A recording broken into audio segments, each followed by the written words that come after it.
আমরা কালকে থেকে দেখলাম গাড়িতে গাড়িতে লোক নিয়ে আসা জড়া করতেছে। সুযোগ পাইলেই বাংলাদেশে পাঠাই দিব, তো আমরা সুযোগটা দিতেছি না। বিজিবি আমরা গ্রামবাসী সবাই একসাথে আমরা সহযোগিতা করতেছি যেন ভারত থেকে লোক না আসতে পারে। আমরা কালকে কালকে রাইতে তাই ভাড়া দিতেছি। কালকে এই যে ভারতে গাড়ি খারাই আছে, যে কোনো মুহূর্তে লোক ভারতে থেকে পোস্টিং করে পাঠাই দিব।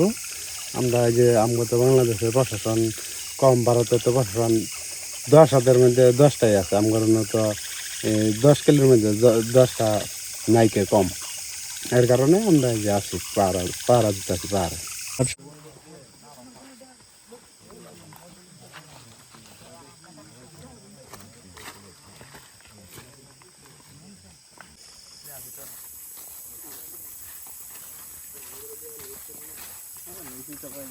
কালকে বৃহস্পতিবার রাত 11টায় বিএসএফ ইন্ডিয়া থেকে 4জন লোক পুশিং করার চেষ্টা করছিল। আমরা গ্রামবাসী সহ বিজিবি সহ আমরা ঠেকানোর চেষ্টা করছি এবং কি ওনাদেরকে ওই পারে পার করে দিয়েছি।